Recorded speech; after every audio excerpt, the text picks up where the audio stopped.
All right, now this is the moment, of course, that we've all been waiting for, and that's our next guest. He's certainly not shy about where gold is going. In fact, just last week, he said this on Futures Now. They could certainly make a move back up to 1800 when the world figures out the position that we're in. I mean, it's the gold that's going to the moon, not the stock market. Somebody was talking about the stock market going to the moon. It's more likely gold. Is going to the moon. So how does Peter Schiff feel about it now, and is he ready to wave the white towel? Euro Pacific's Peter Schiff joins us on the Futures phone. Peter, let me preface this question by saying I love having you on the show. You are one of my favorite guests, but every time you come on, you make the case that gold prices are going higher, as we just heard. And so far, you really have not been right. You've been incorrect. So what I want to know from you today is really, what are you telling people that you've convinced to buy gold when it's roughly off 30% from its high? All right, well, again, put it in perspective. I've been doing this for 12 years. Gold was below 300 when I started. So it's not like I just started buying gold 2 years ago. And I do believe that gold prices are going up. Here's what's happening right now. People are jumping to the wrong conclusion. They think the Fed is going to tighten. They're not. In fact, the next move from the Fed is to expand QE. They're not going to taper it. The U.S. economy is going back into recession, right? The phony recovery that the Fed created is evaporating before its eyes.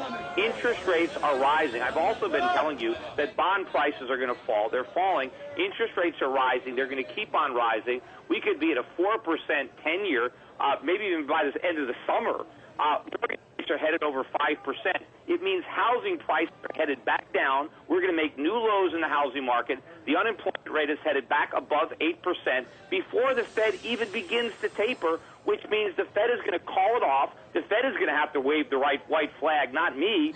They're going to have to admit that it hasn't worked, and they're going to up the size of QE. Meanwhile, the gold traders are preparing for something that's not going to happen, and they're going to be caught by surprise, and you're going to see a vicious rally in gold as people look to rebuy the gold that they sold based on the false premise that the economy was improving and the Fed was going to tighten. Well, that's interesting, Peter, because certainly a lot of interpretation on Bernanke's comments yesterday. Everybody is trying to sort of really read into them. I haven't necessarily heard that we're going to see an expansion of QE. But in the meantime, I want to shift gears for a second.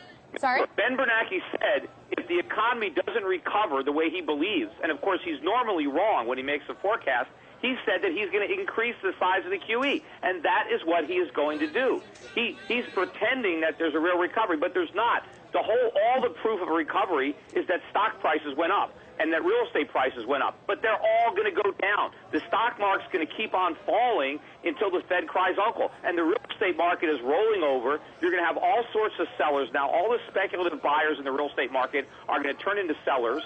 And all the foreclosures are now being moved forward. The banks are foreclosing more on properties. There's going to be lots of sellers. There's going to be no buyers. And the prices are going to go back down, and so will the economy. But, Peter, isn't that good for the dollar if that happens? And if so, then that's going to have an impact on gold as well. It's going to send it lower. Well, no, it's going to be terrible for the dollar. And meanwhile, the dollar is not really strong. It's up a little bit over the last couple of days, but it's no higher than it was last week. And what this is going to do is expose the phony nature of this recovery and let people know that it really is QE infinity, that there is no way for the Fed to stop the QE because QE is the economy. Without the QE, the economy implodes. You know, Ben Bernanke says that, you know, he's going to take his foot off the gas, but he's not going to step on the brake. Well, he's going to have to push his foot on the gas even harder. But the problem is he's driving the car over the edge of a cliff because that's what happens if we never stop the QE. But if we stop it, we're right back in a worse recession than we were in 2008 when the Fed began this crazy experiment.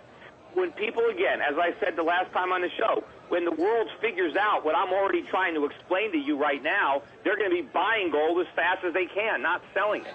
But what if Bernanke happens to be right and you happen to be wrong here? If the data does improve substantially and he does pull back a little bit, then what happens to gold, Peter? That would be unprecedented for Ben Bernanke to be right. I mean, I think I have a much better track record than he does. But think about it this way. The only thing that propped up the housing market was low mortgage rates and speculative buying. That's what's going on. Mortgage rates are rising probably the fastest they've ever risen in history.